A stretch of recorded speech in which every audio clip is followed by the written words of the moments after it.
अस्सलाम वालेकुम जी। आज बात करते हैं हम लोग नेस्टेड इफ एल्स स्टेटमेंट के बारे में। नेस्टेड इफ एल्स स्टेटमेंट क्या है, नेस्टेड इफ एल्स स्टेटमेंट को यूज़ कैसे किया जाता है और ये कब इस्तेमाल की जाती है। इससे पहले नेस्टेड इफ एल्स को हम लोग स्टार्ट करें उससे पहले हम लोग देखते हैं कि जो प्रीवियसली हम लोगों ने स्ट्रक्चर्स पढ़े थे वो कौन कौन से थे, मतलब कौन कौन सी स्टेटमेंट्स थी और वो कहाँ कहाँ पे यूज़ होती है। सिंपल हम लोगों ने इफ़ स्टेटमेंट देखी थी। इफ़ स्टेटमेंट हम लोग तब यूज़ करते हैं कि जब आप लोगों के पास क्या हो, सिर्फ एक सिंगल कंडीशन हो, तो उसकी बेस के ऊपर आपने कोई भी स्टेटमेंट एग्जीक्यूट करवानी हो तो हम लोग इफ़ स्टेटमेंट को यूज़ करते हैं। फिर उसके बाद हम लोगों ने इफ़ एल्स स्टेटमेंट देखी थी कि इफ़ के अंदर कंडीशन दें, अगर इफ़ की कंडीशन ट्रू नहीं हो तो एल्स आ जाए। ठीक है, सेम लाइक फिर उसके बाद इफ़ एल्स स्टेटमेंट देखी थी जब हमारे पास मल्टीपल कंडीशंस हों। ये हम लोग यूज़ करते थे जब सिंगल कंडीशन है, और जब ये हमारे पास मल्टीपल कंडीशंस आ जाती थी तो तब हम लोग यूज़ करते थे इफ़ एल्स एल्स स्टेटमेंट। क्योंकि मल्टीपल स्टेटमेंट्स चलती थी। इसमें ये होता था कि अगर पहली कंडीशन ट्रू है तो ये बाकी सभी को छोड़कर क्या करता है, प्रिंट कर देता था। अगर पहली कंडीशन फॉल्स है तो वो दूसरी कंडीशन को चेक करता है, दूसरी के बाद वो फिर तीसरी, ऐसे करते करते सो ऑन वो चल जाता है। अगर इसमें से कोई भी कंडीशन ट्रू नहीं होती तो जो इसकी बाय डिफॉल्ट जो एल्स वाला पोर्शन होता है वो एग्जीक्यूट हो जाता है। अब बात करते हैं हम लोग नेस्टेड इफ एल्स की, कि नेस्टेड इफ एल्स में ज़रूरत क्यों पेश आती है, नेस्टेड इफ एल्स को हम लोग कहाँ पे इस्तेमाल करते हैं।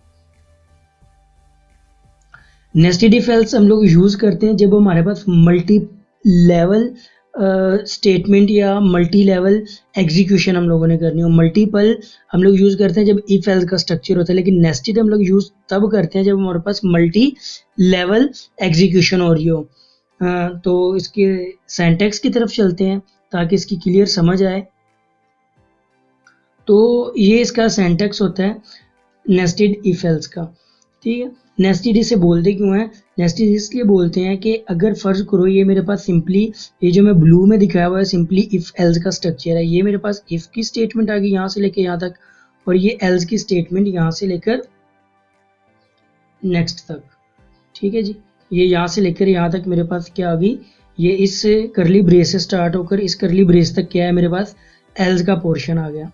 अब इफ़ के अंदर भी अगर आप देखो तो एक इफ़ एल्स लगी हुई है, और अगर एल्स के अंदर भी देखो तो पूरे का पूरा एक इफ़ एल्स का स्ट्रक्चर इम्प्लीमेंटेड है। होता क्या है कि अगर आप लोगों ने कोई कंडीशन दी, कंडीशन 1 चेक करेगा, अगर तो कंडीशन यहाँ पर ट्रू हो जाती है, यूज़र से कोई वैल्यू ली है, हार्ड कोडेड वैल्यू दी है, वो डिपेंड करता है सिनेरियो क्या है।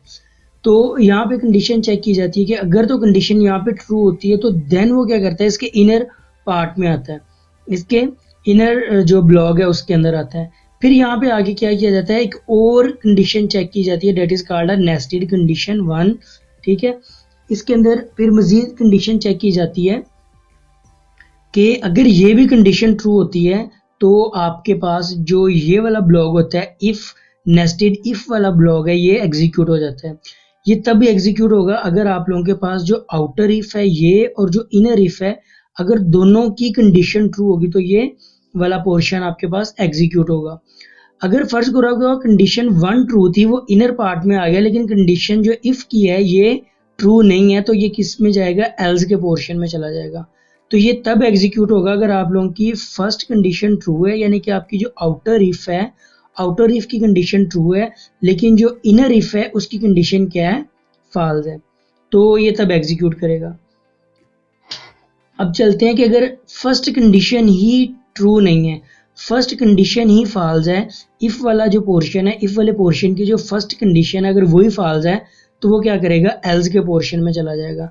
एल्स के पोर्शन में जाकर नेक्स्ट फिर वो क्या करेगा, चेक करेगा यहाँ पर एक कंडीशन। ठीक है, that is called nested condition 2। यहाँ पर एक और कंडीशन चेक करेगा, अगर तो ये कंडीशन ट्रू है एल्स के पोर्शन में तो वो क्या करेगा, इसको एग्जीक्यूट कर देगा। ये वाली जो स्टेटमेंट है एग्जीक्यूट कब होगी, जब इफ की कंडीशन फॉल्स होगी और जो एल्स के अंदर नेस्टेड इफ है उसकी कंडीशन ट्रू होगी। अगर फर्ज करो ये एल्स के पोर्शन में आ गया, इफ की कंडीशन जो है ये भी ट्रू नहीं है, तो वो क्या करेगा, एल्स के पोर्शन में चला जाएगा। ये तब एग्जीक्यूट होगा अगर दोनों कंडीशनें क्या होंगी, फॉल्स होंगी। अगर सिंपली हम लोग देखें तो ये एल्स कब चल रहा है, जब दोनों कंडीशनें क्या हो रही हैं, फॉल्स हो रही हैं। जबकि ये वाला इफ कब चल रहा है, जब दोनों कंडीशनें क्या हो रही हैं, ट्रू हो रही हैं। और ये तब चलता है जब फर्स्ट कंडीशन ट्रू है लेकिन जो नेस्टेड कंडीशन है वो फॉल्स है। ये तब चलता है अगर फर्स्ट कंडीशन आपके पास फॉल्स है लेकिन जो इनर कंडीशन है वो ट्रू है। अब इसको मजीद हम लोग देखते हैं इसके फ्लो चार्ट से कि ये किस तरीके से काम करते हैं। ये आगे इसका फ्लो चार्ट। अब यूज़र ने कोई भी वैल्यू दी, ये यूज़र से वैल्यू ली, ये मेरे पास क्या है, आउटर कंडीशन है। अगर हम लोग चेक करें तो ये क्या होगी, मेरे पास आउटर कंडीशन है। ये क्या आ गई, आउटर इफ आ गई। ये क्या आ गई, आउटर इफ आ गई। अब आउटर इफ को चेक किया तो इसमें दो ही काम है, या तो कंडीशन ट्रू होगी या कंडीशन क्या होगी, फॉल्स होगी। अगर तो कंडीशन ट्रू है, मीन टू से कि अगर तो कंडीशन ट्रू है तो वो क्या करेगा, नेस्टेड कंडीशन 1 वाले में जाएगा। यहाँ पर जाकर फिर वो कंडीशन को चेक करेगा। अगर तो कंडीशन ट्रू हुई तो वो क्या करेगा, ये वाली स्टेटमेंट एग्जीक्यूट करेगा। ये तब एग्जीक्यूट करेगा अगर आपकी फर्स्ट कंडीशन और जो इनर कंडीशन है दोनों ट्रू हैं। ठीक है, ये स्टेटमेंट कब एग्जीक्यूट होगी, जब आपकी फर्स्ट कंडीशन क्या है, ट्रू है, लेकिन जो इनर कंडीशन है वो क्या हो रही है, फॉल्स हो रही है। अब फर्ज करो कि जो फर्स्ट कंडीशन है वही क्या हुई, फॉल्स होगी। फर्स्ट कंडीशन ट्रू थी नहीं तो वो डायरेक्ट क्या आ जाएगा, एल्स के पोर्शन में। ये आ गया हमारे पास एल्स का पोर्शन। ठीक हो गया। एल्स के पोर्शन में फिर क्या चेक करेगा, कंडीशन चेक करेगा। अगर तो कंडीशन ट्रू है तो वो क्या करेगा, जो इफ वाला पोर्शन है, जो एल्स के पोर्शन में नेस्टेड इफ का पोर्शन है, ये उसको एग्जीक्यूट करेगा। और अगर फर्ज करो कि जो नेस्टेड एल्स वाले पोर्शन के अंदर नेस्टेड इफ थी, अगर वो भी फॉल्स है तो वो क्या करेगा, इस स्टेटमेंट को एग्जीक्यूट करेगा। ये स्टेटमेंट एग्जीक्यूट होगी अगर आपके पास दोनों कंडीशंस क्या होंगी, फॉल्स होंगी, आउटर इफ की भी और जो इनर इफ है इसकी कंडीशन भी फॉल्स होगी। ये आपके पास चलेगा अगर फर्स्ट कंडीशन क्या होगी, फॉल्स होगी, लेकिन जो एल्स के अंदर लगी हुई है कंडीशन वो ट्रू होगी। क्लियर। और फिर देन आप लोगों का जो रेस्ट ऑफ प्रोग्राम है वो एग्जीक्यूट करेगा। यहाँ तक अब चलते हैं, इसकी काफ़ी हद तक आइडिया हो गया होगा कि ये काम किस तरह चलता है। इसको मज़ीद चेक करते हैं इसके प्रोग्राम से। अब यहाँ पे कुछ प्रोग्राम्स हैं जो क्या करेंगे, नेस्टेड इफ एल्स के ज़रिए ही एग्जीक्यूट होंगे। नेस्टेड इफ एल्स से ये जो प्रोग्राम है वो हल हो सकते हैं। फर्स्ट को देखा जी, write a program that takes inputs from user and print student result status, के जो भी स्टूडेंट का रिजल्ट है वो शो कर दे। लेकिन इसमें करना क्या है, पास या फेल शो करना है। अगर तो वो 50 या 50 से ज़्यादा मार्क्स लेता है तो वो पास है, अगर 50 से कम मार्क्स लेता है तो वो फेल है। अब ये तो बड़ा सिंपल इफ एल्स वाला काम हो गया। अभी यहाँ पर जो अब यहाँ पर जो नेस्टेड काम करेगी वो ये वाली कंडीशन चेक करेगी कि इनवैलिड मार्क्स वो दे दे अगर तो यूज़र क्या कर रहा है, 100 से ज़्यादा या 100 से 0 से कम वैल्यू दे रहा है। क्योंकि जो मार्क्स है वो मोर देन 100 हो नहीं सकते, लेस देन 0 हो नहीं सकते। ठीक है, सेम लाइक फिर जो दूसरा प्रोग्राम है, दूसरे प्रोग्राम में क्या करना है, सेम कंडीशंस यही हैं, लेकिन अब ये करना है कि जो वो इनवैलिड मार्क्स दे रहा है इसको मज़ीद प्रिसाइज करके जो यूज़र को मैसेज जाए कि असल में सिस्टम काम क्या कर रहा है। अगर तो वो 50 या 50 से ज़्यादा मार्क्स गेट करता है तो वो पास है, अगर इससे लेस करता है तो वो फेल है। अब यहाँ पर मोर प्रिसाइज मैसेज से क्या मुराद है कि अगर यूज़र 100 से ज़्यादा वैल्यू पुट कर देता है, अगर 100 से ज़्यादा नंबर दे देता है तो सिस्टम उसको रिप्लाई करे कि यूज़र 100 से ज़्यादा मार्क्स ले नहीं सकता। और अगर यूज़र क्या करे, 0 से कम या माइनस के अंदर वैल्यूज़ दें तो सिस्टम कहे कि जी नंबर जो है वो नेगेटिव हो नहीं सकते। ठीक है, क्योंकि जो वर्स्ट केस है उसमें क्या होगा, 0 नंबर आएगा। ठीक है, -4 ना -5 तो कभी भी वो नहीं आते। फिर उसके बाद जो आखिरी प्रोग्राम है उसमें क्या करना है, बजाय फेल या पास शो करने के यूज़र को जो यूनिवर्सिटी क्राइटेरिया है उसकी बेस पे ग्रेड शो करें, और ये मोर देन और लेस देन वाला यानी कि जो 100 से ज़्यादा मार्क्स वाला है ये मैसेज सेम ही डिस्प्ले हो। अब चलते हैं हम लोग अपने प्रोग्राम की तरफ। प्रोग्राम में जाके देखते हैं कि इसको एग्जीक्यूट किस तरह करना है। तो ये मेरे पास सिंपल स्ट्रक्चर लिखा हुआ है, इसको करते हैं एग्जीक्यूट। सबसे पहले तो मैंने यूज़र से लेनी है कोई एक वैल्यू। फर्स्ट करो मैं ले लेता हूँ यूज़र से नंबर। यूज़र ने कोई नंबर दिए। अब सिंपल इफ एल्स हम लोग लगाते हैं कि अगर तो उसके नंबर क्या है, नंबर ग्रेटर देन और इज इक्वल टू 50 के हैं, ठीक है, तो वो उसको क्या करे, सी आउट करा दे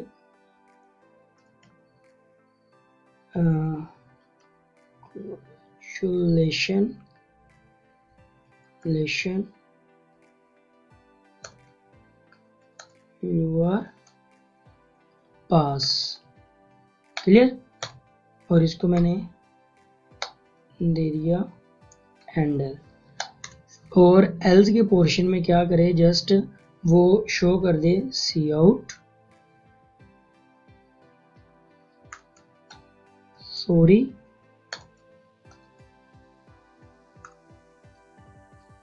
यू आर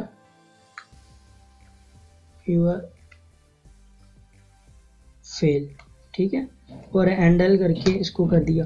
अब ये देखो ये बड़ा सिंपल सा प्रोग्राम बन गया।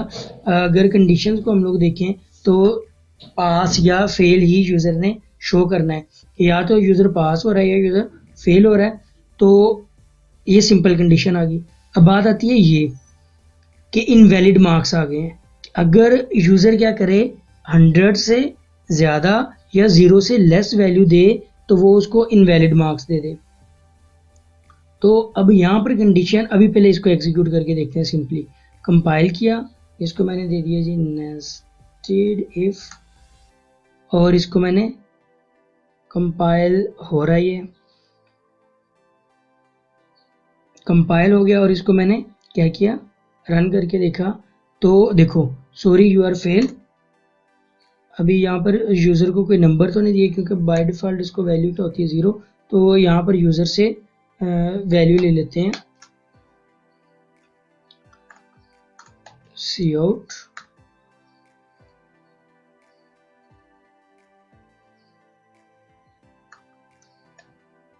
इंटर योर मार्क्स, और ये सीन ले लिया नंबर। क्लियर। अब इसको मैं दोबारा कंपाइल करता हूँ, कंपाइल करके इसको रन किया। अब यूज़र से नंबर ले रहा है, फर्ज करो हम लोग दे देते हैं इसको 49, तो कहेगा जी सॉरी यू आर फेल। अब मैं इसको फिर चलाया, अब यूज़र ने वैल्यू दे दी 102। अब 102 तो हो ही नहीं सकता क्योंकि जो मैक्स सब्जेक्ट के मार्क्स हैं वो 100 है, तो वो 102 ले ही नहीं सकता। तो अभी देखो यहाँ पे सिस्टम क्या कर रहा है, सही से वर्किंग नहीं कर रहा, तो इसको रिस्ट्रिक्ट करना है।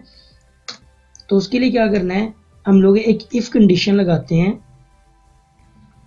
कि अगर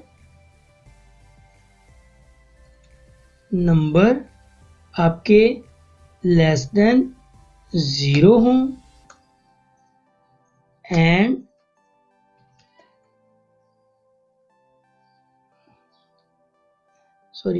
नंबर आपके ग्रेटर देन 0 होने चाहिए और नंबर आपके लेस देन और इज इक्वल टू 100 के होने चाहिए।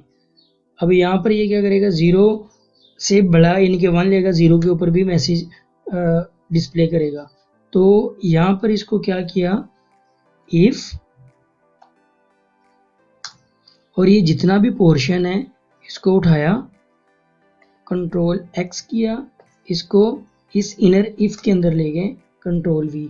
अब करेगा क्या, जब यूज़र ने जो वैल्यूज़ दी हैं अगर वो वैल्यू 0 से बड़ी होंगी और 100 से कम होंगी तो ये वाला पोर्शन एग्जीक्यूट करेगा। ठीक है, ये वाला पोर्शन तब एग्जीक्यूट करेगा। और अगर क्या होगा, यूज़र ने जो वैल्यूज़ दी हैं इनसे इनकी इस क्राइटेरिया को मैच नहीं कर रही तो एल्स का पोर्शन सी आउट इनवैलिड मार्क्स। ठीक है, ये करने के बाद इसको हैंडल करके ओके किया। अब मैं प्रोग्राम को क्या करता हूँ, कंपाइल करता हूँ और इसको रन किया। अब देखो, अगर मैं यूज़र को दे रहा हूँ 102 तो वो मुझे कह रहा है कि जी इनवैलिड मार्क्स है। ठीक है, यानी कि अब वो क्या कर रहा है, जो वैल्यूज़ इससे रिलेटेड होंगी या जो वैल्यूज़ इस क्राइटेरिया पे आ रही होंगी सिर्फ उन्हीं के लिए क्या करेगा। अगर फर्ज करो मैं इसको -4 दे देता हूँ तो वो तब भी कहता है कि जी इनवैलिड मार्क्स। ठीक है, यहाँ तक तो हो गया हमारे पास पहला प्रोग्राम कि वो क्या कर रहा है, प्रिंट कर रहा है पास या प्रिंट कर रहा है फेल अगर ये क्राइटेरिया है, और वो दे रहा है इनवैलिड अगर नंबर क्या है 100 से ज़्यादा या 0 से कम है। क्लियर हो गया। अभी तक हमने जो किया है वो ये काम किया है कि इफ़ और उसके अंदर का ये पोर्शन। ठीक है, और एल्स में सिंपली हम लोगों ने क्या किया है, एक शो करा दी हुई है स्टेटमेंट। एल्स के पोर्शन में ये काम नहीं किया। अब जो हमारा नेक्स्ट प्रोग्राम है उसमें क्या करना है, हम एल्स के पोर्शन को भी हिट कर रहे हैं। ठीक है, अब मेरे पास क्या है, फेल पास का क्राइटेरिया तो वही है, लेकिन अब एल्स के अंदर बजाय वो इनवैलिड देने के अब वो ये काम करे, अगर तो वैल्यूज 100 से ज़्यादा है तो वो बताया कि जी वो 100 से ज़्यादा मार्क्स ले नहीं सकता, और अगर वो नेगेटिव में वैल्यूज दे रहा है तो वो कहे कि जी नेगेटिव में यूज़र वैल्यू अपने यूज़र जो मार्क्स है वो ले नहीं सकता। प्रोग्राम पे चलते हैं। इफ की कंडीशन हमारे पास सेम ही रहेगी कि यूज़र से जो नंबर लिए हैं, आउटर इफ जो है हमारे पास वो एज इट इज़ रहेगी, और जो इसके अंदर इनर वर्किंग हो रही है इफ एल्स की वो भी क्या रहेगी, सेम रहेगी। अब हमें जो काम करना है वो इस एल्स के पोर्शन पे करना है। इसको मैं कमेंट करता हूँ। तो इसके अंदर इफ जो यूज़र ने वैल्यूज दी हैं कि जो नंबर है अगर तो ग्रेटर देन 100 है, ठीक है, तो क्या मैसेज शो करे, सी आउट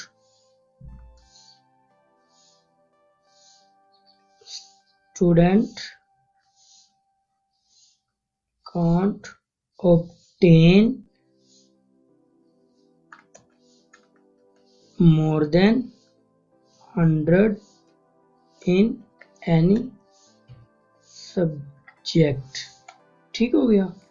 और इसको क्या किया जी, मैंने हैंडल कर दिया। ठीक है, इसकी फॉर्मेटिंग में अगर तो वो यूज़र जो वैल्यू आई है अगर तो वो 100 से ज़्यादा है तो वो कह दे कि जी ये जो नंबर है वो 100 से ज़्यादा हो नहीं सकते, और एल्स के पोर्शन में जाकर वो क्या करे जी, सी आउट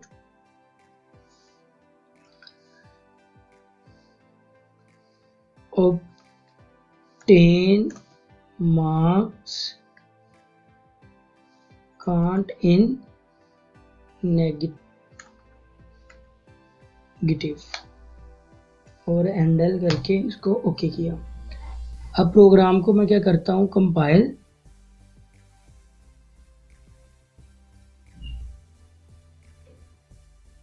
क्या रहा है, हैंडल वाज नॉट डिक्लेयर। अच्छा जी, ये हैंडल पे दे रहा है, एंड लिखा गया और एल लिखा नहीं गया। ठीक है, प्रोग्राम को मैंने क्या किया, कंपाइल किया। कंपाइल करके इसको मैंने रन किया। अब ये देखो सिंपली इसको टेस्ट करते हैं। अगर तो मैं देता हूँ 50 तो वो मुझे कह रहा है कॉन्ग्रेचुलेशन। ठीक है, और अगर मैं देता हूँ इसको 49 1 2 कोई भी वर्ड, फर्स्ट करो मैं 45 दे देता हूँ तो वो कह रहा है कि जी सॉरी यू आर फेल। अब फिर मैं इसको रन करता हूँ। लास्ट टाइम हम लोगों ने क्या दिया था 102, तो यहाँ पे आ गया था इनवैलिड, लेकिन अब क्या आ रहा है, student can not obtain more than 100 in any subject. ठीक है, यानी कि अब सिस्टम ज़्यादा इंटेलिजेंटली हमें रिप्लाई कर रहा है। फिर इसको मैं एग्जीक्यूट करता हूँ और यहाँ पर मैं वैल्यूज दे देता हूँ -4, तो वो बता रहा है कि obtain marks can not be can't be negative. ठीक हो गया, यानी कि अब हमारे पास क्या हो गया, एक आउटर इफ चली, उसका एक पोर्शन या उसका एक ब्लॉक चला, फिर हमारे पास एक इनर इफ चली, उसका एक पोर्शन या उसका एक ब्लॉक चला। जिस तरह से अब ये चेक करो, ये हमारे पास फर्स्ट कंडीशन है जहाँ पे हम लोग चेक कर रहे हैं कि वैल्यूज जो है वो 0 से बड़ी और 100 से कम है कि नहीं। ठीक है, फिर यहाँ पे हम लोग ये चेक कर रहे हैं कि वैल्यू 50 से अबव है या नहीं। ठीक है, और यहाँ पे हम लोग चेक कर रहे हैं कि जो यूजर ने वैल्यूज दी हैं वो ग्रेटर देन 100 है या लेस देन 0 है। ठीक है, अब चलते हैं हम लोग अपने तीसरे प्रोग्राम की तरफ। अब तीसरे प्रोग्राम में बात ये हुई है कि ये मैसेज तो एज इट इज़ ही रहे, ठीक है, लेकिन अब बजाय सिस्टम का वो जो क्राइटेरिया है कि फेल है या पास है, उसके बजाय फेल या पास के ये क्या करे, स्टूडेंट के मार्क्स जो है, जो ग्रेड्स हैं वो शो करे जो यूनिवर्सिटी का क्राइटेरिया। तो अभी करना क्या है, ये चीज़ें ऐसे ही रहेंगी। अब यहाँ पे जो इफ़ का पोर्शन है उसको हम लोगों ने एग्जीक्यूट करना है, क्योंकि देखो एल्स में तो जाना ही नहीं चाहिए। क्यों? क्योंकि एल्स में जाने का फ़ायदा नहीं है।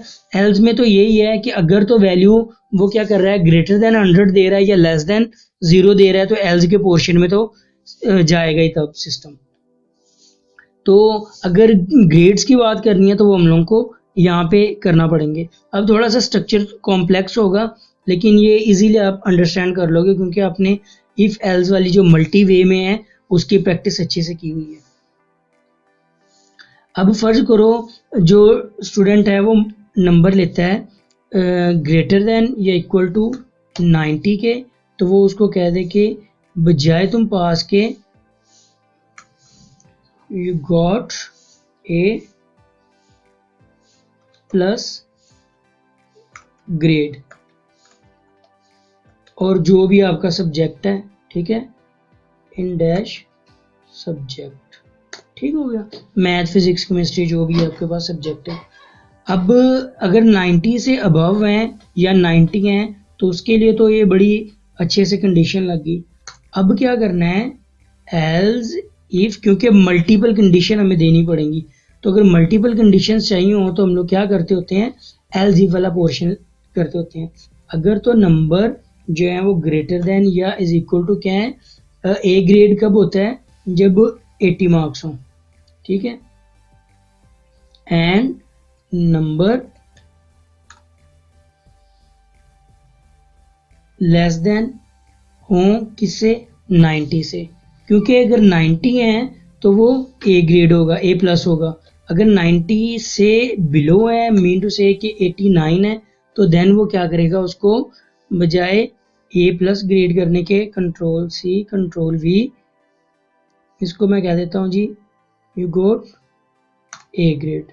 ठीक हो गया, और ये कॉन्ग्रेचुलेशन वाला ख़त्म कर देते हैं, कंट्रोल एस किया। अब क्या करना है, ए ग्रेड के लिए भी हो गया, ए प्लस के लिए भी हो गया। अभी हम लोगों को कंडीशन लगानी है सिंपल बी ग्रेड के लिए, greater than is equal to किसके हो, 70 के, एंड जो नंबर हैं वो लेस देन कितने हो, 80 के। तो ये क्या करेगा, कंट्रोल सी कंट्रोल वी, तो यहाँ पर क्या आएगा, बी ग्रेड सिंपल। सेम इसी तरीके से चलता जाएगा ये बी ग्रेड के लिए, और इसमें सारी की सारी कंडीशन को कॉपी किया और यहाँ पर जाकर मैंने क्या किया, पेस्ट किया ताकि इजीली काम हो जाए। ये 60 हो गया और ये क्या हो गया यहाँ पर 70। ठीक हो गया, सेम लाइक इसको फिर एक बार कॉपी करते हैं। यहाँ पर आ गया 50 और यहाँ पर आ गया 60 कि अगर तो नंबर 50 या 50 से 60 के दरमियान में है तो वो क्या करे जी, यहाँ पे करते हैं सी ग्रेड और यहाँ पे करते हैं डी ग्रेड। ठीक हो गया, और सॉरी गॉट एफ ग्रेड,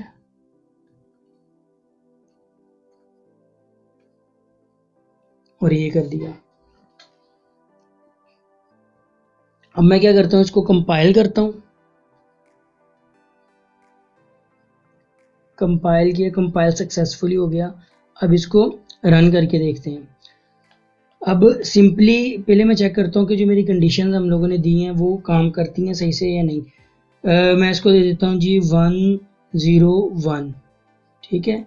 तो वो कह रहा है कि जी student can't obtain more than 100, okay हो गया।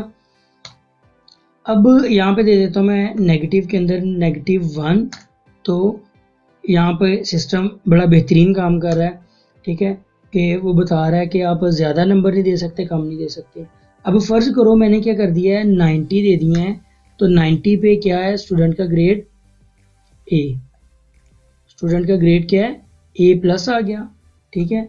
अब फिर इसे अगेन करता हूँ, फ़र्ज़ करो मेरे पास 79 आए हैं, तो 79 पे ग्रेड क्या था, B, 70 to 79 ग्रेड B है। सेम लाइक इसको मैं फिर अगेन रन करता हूँ और 50 मार्क्स, ठीक है, डी ग्रेड। और 50 से जो बिलो हैं 49 करके देखते हैं कि जो 49 है उस पर क्या है, सॉरी गोट F ग्रेड, ठीक है। मीन टू से कि अभी सिस्टम के अंदर हमने क्या किया है, एक छोटा सा ग्रेडिंग सिस्टम बनाया है जिसके अंदर वैलिडेशंस भी लगाई हैं कि जो यूज़र है वो 100 से ज़्यादा वैल्यू दे नहीं सकता और 0 से कम वैल्यू भी नहीं दे सकता। इसके दरमियान क्या करेगा, सारा काम करेगा। अभी अगर प्रोग्राम की तरफ हम देखें तो दोबारा से इस प्रोग्राम को थोड़ा सा देखते हैं कि ये मेरे पास क्या है, आउटर इफ़ है। आउटर इफ़ के अंदर क्या है, वो कंडीशन चेक करेगा कि अगर नंबर क्या है 0 से बड़े हैं या 100 से कम है तो वो इस इनर पोर्शन में चला जाएगा। एल्स में क्या करेगा वो, अदरवाइज वो क्या जाएगा एल्स में, और एल्स में जाके वो इफ़ एल्स का सिंपल प्रोसीजर चलाएगा कि अगर नंबर ज़्यादा है तो क्या करना है, अगर कम है तो क्या मैसेज डिस्प्ले करना है। और फिर ये जो इफ़ वाला है या इफ़ एल्स वाला है, इसके अंदर सिंपली क्या कर रहा है, वो एग्जीक्यूट कर रहा है मल्टीपल कंडीशंस को और देख रहा है कि कौन सी कंडीशन जो है वो ट्रू है। उसकी बेस के ऊपर जो भी उसके ब्लॉक के अंदर इनर मैसेज दिया हुआ है वो उस मैसेज को क्या करता है, डिस्प्ले कर देता है। अगर यहाँ तक किसी भी चीज़ की कोई भी समझ नहीं आई तो आप लोग कमेंट सेक्शन में पूछ सकते हो। ओके जी, अल्लाह हाफिज़।